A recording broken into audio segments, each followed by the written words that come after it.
I am William Stewart, co-founder of Teleios. Welcome back to our verse-by-verse study on the book of Luke. We're in chapter 6. We're in the passage that is similar to the Sermon on the Mount in the book of Matthew, chapters 5 to 7.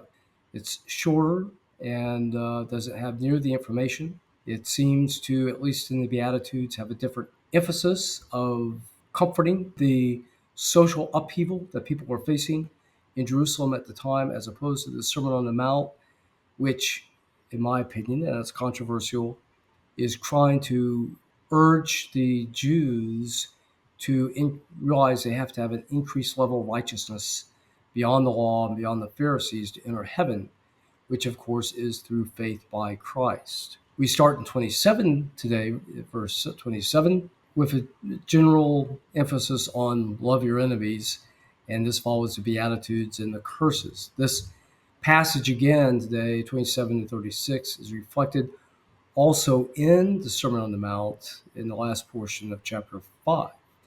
But I say unto you which hear, love your enemies, do good to them which hate you. The word here for love is that an important word of agape, which is a giving love, not necessarily an emotional love. It's with a person, um, with the person in mind to help them. Bless them that curse you, pray for them that despitefully use you. And unto them that smiteth on one cheek, offer the other. And him that take away the cloak, forbid him not thy coat also. Every man have asked of thee, let them take your goods, and ask them not back. As you would that men should do to you, also do to them likewise, the golden rule. Nice. So what's going on here? So how do we take these commands?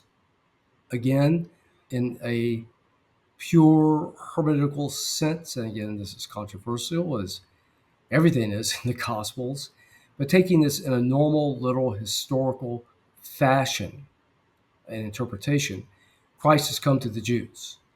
He's trying to get them to realize and believe that he is Messiah and follow him.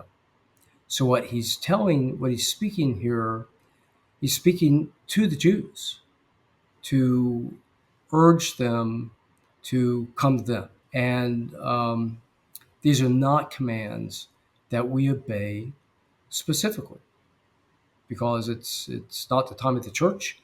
Commands to the church, which started in Acts 2 after Christ's ascension, these are the epistles from Romans to Revelation 3. Now, having said that, read Romans 12, and a lot of this information is repeated in a general way.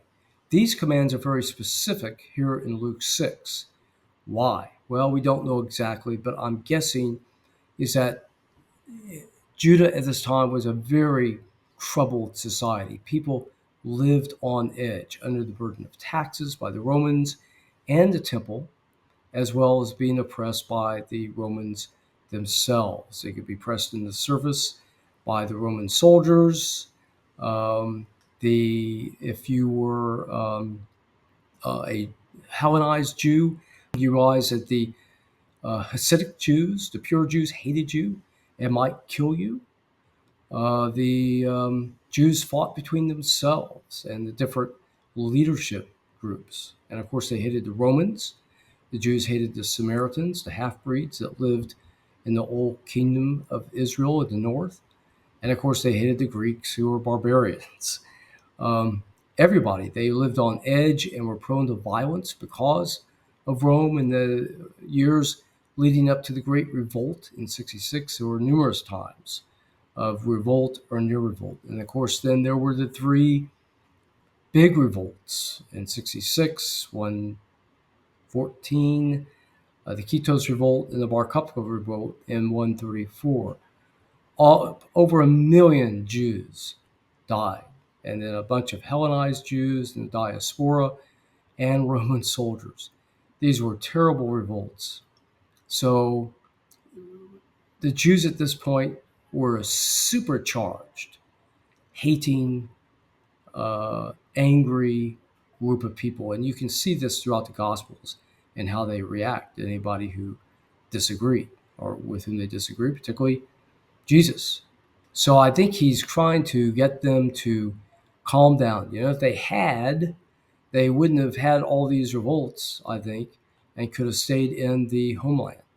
And as it was, because of these three great revolts, they depopulated themselves and they were kicked out of Palestine, which of course was prophetic. Go back and read the first 10 verses of Deuteronomy 30 and other places.